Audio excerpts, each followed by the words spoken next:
नमस्कार, मैं डॉक्टर महेश वर्मा। देश की राष्ट्रपति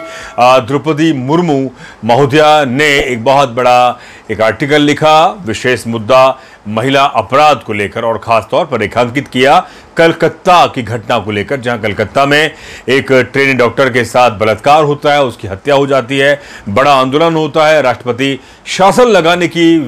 विपक्ष, वहां के बंगाल का विपक्ष जो बीजेपी है वो मांग करता है, और राष्ट्रपति इस पर फिर एक आर्टिकल लिखती हैं, अपना बयान जारी करती हैं। उस पर भी एक बड़ी राजनीति हो रही है कि क्या दिल्ली में जब इस तरह की घटनाएं हुई तब राष्ट्रपति महोदया ने अपने जुबान से ये वाक्य क्यों नहीं बोले कि बस बहुत हो चुका, अब बर्दाश्त नहीं होता महिलाओं पर अत्याचार। जब यूपी के अंदर, उत्तर प्रदेश में दो बहनों को पेड़ से गले से गला बांध के लटका दिया जाता है, हत्या कर दी जाती है, बलात्कार की घटना उसमें सामने आ रही है, उस पर राष्ट्रपति महोदया क्यों नहीं बोलती हैं? हरियाणा में घटना होती है, गुजरात में घटना होती है,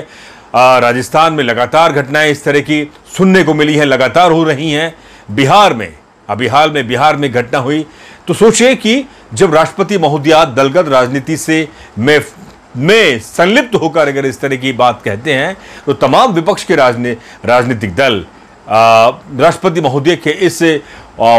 आर्टिकल पर, इस वाक्य पर, इस संवाद पर सवाल उठाते हैं कि महोदया, आप कृपया करके बंगाल के अलावा और राज्यों में जो घटनाएं हो रही हैं, और खासतौर पे जो भाजपा शासित प्रदेश है, उस पर भी आप अपनी टिप्पणी करें, जिससे कि आपके राज्य यानी कि जो भाजपा के राज्य के सरकार हैं उनको भी लगे कि हां, राष्ट्रपति महोदया ने डांट लगाई है, जो संविधान की सबसे बड़ी प्रहरी है और सबसे जिसे कह सकते हैं संविधान उन्हें भारत का राष्ट्रपति बनाता है, तो वो उसकी सुरक्षा भी करती हैं। अगर उस संज्ञान बंगाल के अलावा और राज्यों के बारे में लेती है, तो मुझे लगता है कि शायद एक बहुत बड़ी वाक्य और उनका संवाद पूरे भारत में कायम होता है। वही बात करें, बाबा साहब डॉक्टर भीमराव अंबेडकर साहब ने कहा था कि महिलाओं की सुरक्षा और प्रगति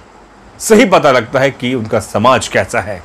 अगर महिला सुरक्षित नहीं है तो मुझे लगता है कि वो समाज प्रगति नहीं कर सकता, प्रोग्रेस नहीं कर सकता। ये बात बाबा साहब डॉक्टर भीमराव अंबेडकर साहब ने कही थी, और इसी पर चंद्रशेखर आजाद ने तमाम बातों को रेखांकित करते हुए राष्ट्रपति महोदया पर भी कहा कि कृपया करके आप बंगाल से भी बाहर निकलें, आप बिहार को भी देखें जहां गठबंधन की सरकार है, आप यूपी को देखें, आप राजस्थान में भी देखें, आप दिल्ली में देखें, हरियाणा में देखें। भारत के तमाम राज्यों की स्थिति बहुत अच्छी नहीं है। और साथ ही एनसीआरबी के आंकड़ों को रेखांकित करते हुए चंद्रशेखर आजाद ने कहा कि 2022 में जो आंकड़े सामने आए, हर दिन 51 मामले महिला अपराध के दर्ज होते हैं, और जिसमें अगर बात करें भारत के राज्यों की, जिसमें उत्तर प्रदेश में सबसे ज्यादा मामले महिला अपराध के दर्ज होते हैं, जहां डबल इंजन की सरकार बताई जाती है, और जहां एक तरफ योगी कहते हैं कि वहां पर अमन चैन है और पूरी तरह से कानून व्यवस्था कायम है, लेकिन अगर एनसीआरबी के आंकड़े देखें तो सबसे दयनीय स्थिति उत्तर प्रदेश की है, जहां उत्तर प्रदेश में 15,828 मामले महिला अपराध के दर्ज हुए हैं। आप सोचिए, यूपी के अंदर, महाराष्ट्र में जहां 1504 मामले, दिल्ली में 3,336 मामले, और हरियाणा में 1462 मामले, और वहीं बिहार में 1456 मामले दर्ज हुए हैं। तो साथियों, बड़ा सवाल पैदा होता है कि अगर इस तरह की घटनाएं और राज्यों में हो रही हैं, तो देश की राष्ट्रपति महोदया अपना दिल बड़ा करते हुए दलगत राजनीति से बाहर निकलकर एक ऐसा इकबाल कायम करने के लिए कैसे सोते संज्ञान ले, और राज्य सरकार और केंद्र सरकारों को भी आप फटकार लगा सकती हैं, आप संविधान की सबसे बड़ी प्रहरी हैं। ये बात मैं नहीं कह रहा, ये बात चंद्रशेखर आजाद ने ट्वीट करके कहा है कि अगर इस तरह की घटनाओं को नहीं रोका गया तो बड़े स्तर पर भी आंदोलन होगा, और जवाबदेही सरकार से ली जाएगी कि आखिर जहां जहां आपकी राज्य सरकार है वहां आप खुलकर सामने नहीं आते। आपका मीडिया, जो खासतौर पे जो गोदी मीडिया है, कॉर्पोरेट मीडिया है, मनोवादी मीडिया है, वह चुप क्यों रहता है? बंगाल में आप एक तरफ राष्ट्रपति शासन लगाने की बात करते हैं, महिला की सुरक्षा की बात करते हैं, लेकिन मणिपुर में जहां महिलाओं को वहां पे उन्हें खुले नग्न अवस्था में घुमाया गया, उनके गुप्तांगों में जिस तरह से उनको छेड़ा गया, वीडियो बनाए गए, ये घटनाएं क्या राष्ट्रपति महोदया को झकझोरती नहीं है? ये बड़ा सवाल महिला अपराध के साथ साथ मानव के मानवीयता पर भी है। तो साथियों, मेरा निवेदन आपसे यह है कि आप भी इस मुद्दे पर अपनी राय कायम करें और हमें कमेंट्स लिख के भेजें। और आखिर में चंद्रशेखर आजाद 11 सितंबर को दिल्ली में एक बड़ा आंदोलन करने जा रहे हैं। पूरे भारत में इन्होंने कॉल किया है जातिगत जनगणना को लेकर, SC/ST के आरक्षण में उपवर्गीकरण के खिलाफ, और साथ ही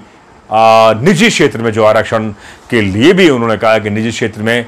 SC/ST OBC को उसके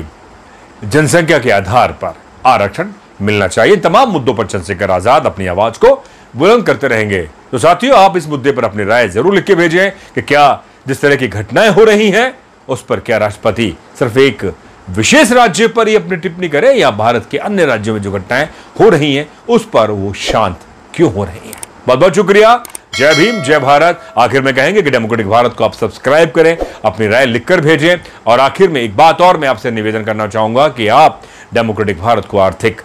मदद करके एक सच्ची और एक बेहतरीन पत्रकारिता में आप मदद कर सकते हैं। हमारा फोन पे नंबर आपको स्क्रीन पर नजर आ रहा होगा। बहुत बहुत शुक्रिया। जय भीम, जय भारत, जय संविधान।